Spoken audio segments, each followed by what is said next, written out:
Hello, everyone. Dr. David Adler here, President of the Australian Jewish Association.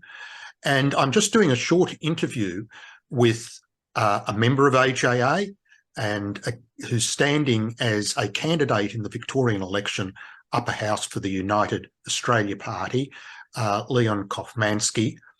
And Leon did something rather spectacular recently. The video's not great, but have a look at this.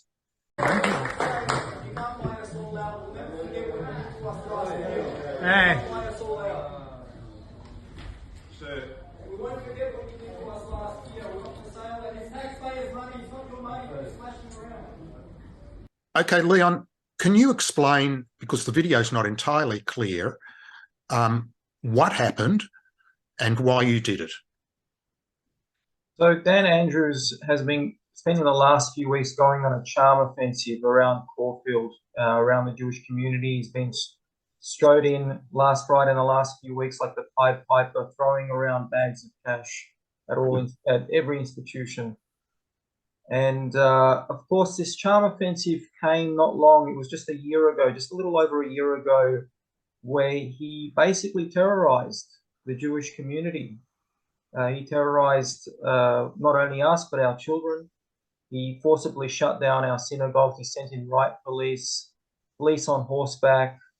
It was reminiscent of something that you would read about perhaps in something that would have happened historically in Europe or in some faraway place, but not in Australia. And it was done under the guise of health and safety and for the greater good. And less than a kilometre away, he allowed sporting events to go ahead, boxing matches, horse races. So try to go figure. That doesn't sound very scientific to me. Where's the science in that? So after spending last year terrorizing us, he's now going on a charm offensive because he wants to win the seat of Caulfield. David Southwick, the incumbent Liberal, nearly lost his seat 4 years ago. He won it by a wafer-thin margin. And this time he's got a really good chance, unfortunately, of losing his seat. And I just want to clarify, I'm running for the upper house. David's in the lower house.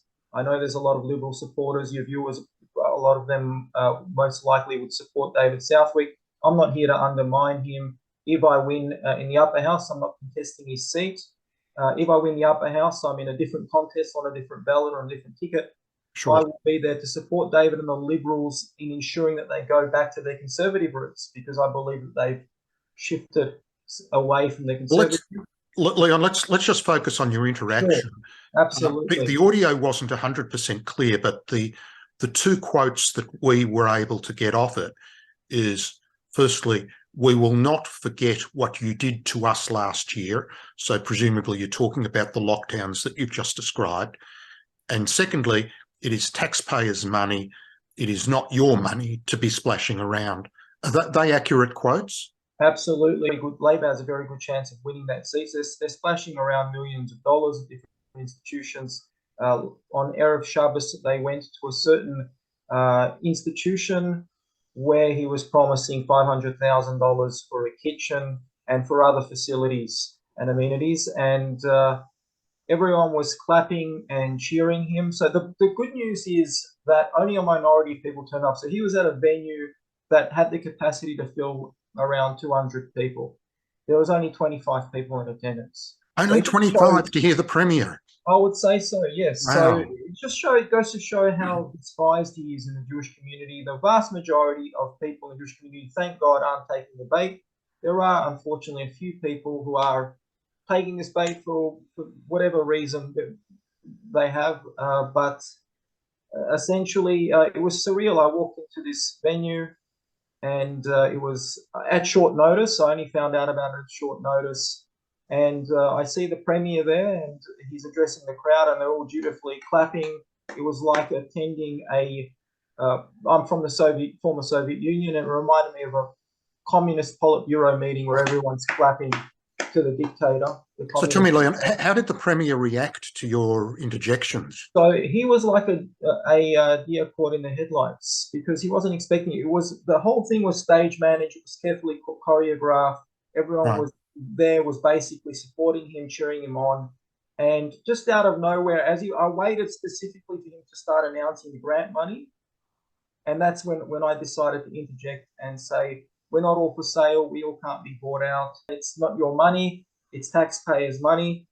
And he just went into a complete shock and didn't know what to make of it. Well, mazel tov, mazel tov. I think it is important to hold politicians to account. And we still have a little bit of democracy in this country. You can challenge them publicly, which is exactly what you've done. He did look stunned. He tends to avoid accountability.